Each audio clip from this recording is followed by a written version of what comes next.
How can exercise help the person with PD? Well, it can help in a lot of ways. We have a nice little research thing we'll show you in a minute. We know that we can improve balance, stability, strength, and mobility. We know that we can help to prevent falls and reduce fall risk. We know that we can help to keep the heart and the lungs active. We can improve flexibility and range of motion, especially when we have so much rigidity going on. There are things we can do to help with that. When people move better, feel better, they maintain independence for longer. We know that exercise is, let's say, nature's #1 antidepressant. So we can help to reduce depression just by moving. As a matter of fact, I do this all the time. I've been clinically depressed in the past. I share this. I'm very open with this. And I know that when I start to feel that way, I just need to start moving. And you know what? I always feel better, psychologically, mentally, physically, and emotionally. So depression, we can help to reduce that, right? We'll also do a real biggie here, which is we can change brain activity. Now, depending upon what it is, we might just be getting some neurotrophic growth factor going if we're doing cardio, which can help to slow disease progression and slow progression of dying brain cells. But we also know that in a lot of things we can do, which you will learn a lot about, is we can retrain the brain to help us to move better. So speaking of the brain, we know that we can use exercise to help to retrain the brain, okay? So in Parkinson's disease, as you probably remember, the substantia nigra is the area that is losing brain cells. The brain cells are dying, right? But it's still functioning to some degree. But it's outsourcing to the cerebellum and other brain areas to help them develop as movement control centers. And this is because the reason the brain can do this is because it has what we call neuroplasticity. All right? The brain has neuroplasticity, which gives it the ability to reorganize and create new neural firing patterns or new neural pathways so that it can adapt as it needs to what we need to be doing when it comes to movement and fall reduction. Nature Reviews Neurology is one of the most highly respected neurology publications. This publication came out in the fall of 2017. And what it does is shows the long-term effects of exercise and physical therapy in people with Parkinson's disease. So let's move forward and take a look at what they have found. We'll take a look at the highlights. I would also encourage you to go to the link on the previous slide and take a look at the entire study because it's really interesting. But if we look at the highlights and the outcomes, here's what we find in this study about the effects of personal training, physical therapy, exercise, and PD. All right. So balance training helps to improve balance. Now that makes sense, right? But it also helps to improve gait and mobility.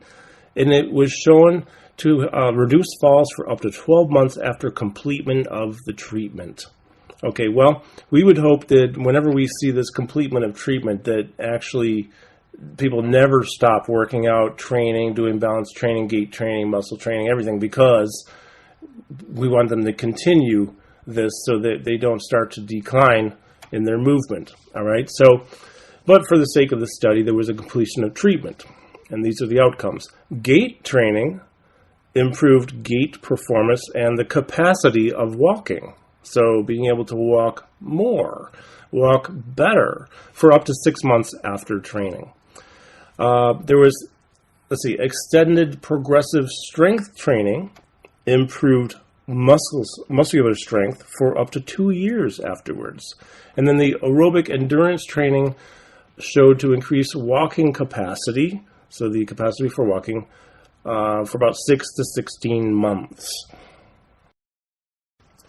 So in this study, when it comes to balance training, they were testing stability limits, and they trained to improve stability limits. And one of the benefits was that stability limits improved. All right? They also trained to improve anticipatory postural adjustment and reactive postural response. So let's think about what these are. There's two completely different things here.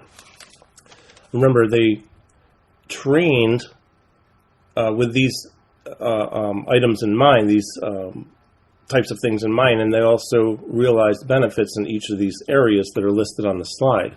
So what is anticipatory postural adjustment? Well, let's say you're walking and you come across a bunch of mud. Let's say I'm hiking and there's mud and I don't want to get my shoes muddy, so I decide I'm going to jump over it. So I get ready and boom, I go. And I hit the other side. I missed the mud. Well, I anticipated that, so I adjusted my posture accordingly ahead of time in my mind, in my body, my nervous system, and I was able to land on the other side. I anticipated that whole thing. Versus reactive postural response, which I've actually experienced many times, and I'm sure many of you too have as well. So let's describe what that is. Here's a great example. I was in San Luis Potosi, Mexico, and what's funny about it is it happened 2 nights in a row at the same location, at the same restaurant. I'm walking out of the restaurant.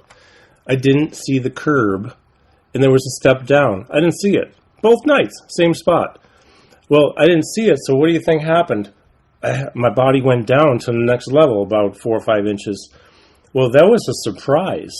But fortunately, my reaction, my reflexive stability was good enough that I was actually to adjust my postural response, react fast enough so that I didn't fall down or get injured, right? So that would be an example of the reactive postural response. That's something that we trained for in our program, and I think you'll enjoy that too. And another thing they tested for and realized positive outcomes was dynamic stability during gait and movements. So also in this study, they were looking at retraining of gait. My friend Dr. Eduardo Guadarrama in Monterrey, Mexico, is a physical therapist. He's amazing. He calls it gait re-education, and I really like that better than gait retraining. But anyways, that's a side note. So when they looked at improving this, they trained to improve velocity, stride length, and symmetry, and with the training techniques that they used, and of course the ones we use, they help with the same thing too. So we can actually help to improve velocity, stride length, and stride symmetry. And the last slide we have relative to this study has to do with cueing strategies. Okay, so they were very much looking at improving the freezing of gait. So when you see FOG, that's freezing of gait. That's something that can cause falls. It's where a person has that akinesia and they have lost that voluntary control over movement. All right, it could be starting up from being still, just getting started moving, or it could be that they came across some type of surface change or through a doorway or some obstacle, and that made them freeze. All right, so the gait training or the freezing of gait training they did helped to improve and reduce, let's say improve the results by reducing freezing of gait. They did a lot of this by what we do as well is using some visual cues. We use, let's say, some targets like dots on the ground or small pieces of tape, or just following a line on the ground. A lot of times I have people who tell me that they'll be in a store or somewhere where instead of just looking straight ahead all the time, they look down just a little bit and they're following like a line in the tile, and that line is a visual cue to help them walk straighter. All right.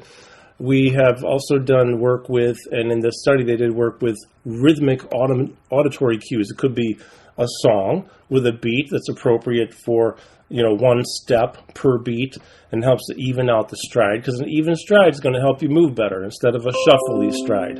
Okay, or they use the metronome in this study. We've done metronomes too as well. We'll demonstrate all that in the gait retraining section. All right, and then we also have the tactile sensation or somatosensory cues. This would be something, could be a cane, right? But what I'm thinking more of in this is, those fingertips. As a matter of fact, one of my clients, Jerry, he talks about how sometimes just placing one fingertip on, let's say, his desk or his dresser helps him to stand on one leg, to get the shoe on better is like the shoes that don't tie, but stand on one leg, get the shoe and pull it up, right? One finger touching the dresser helps them to stand on one leg better. Or I've had many people who'll be walking somewhere and there's a wall or there are different objects, and all they do is they just touch the wall. Every now and then they'll just touch it. It keeps them moving. It's extra sensory input through the fingertips that help to wake up the nervous system, wake up the brain, and just give the whole body a better, more flowing movement. All right, so that's all for this particular lecture, and we're going to move forward with some other cool stuff.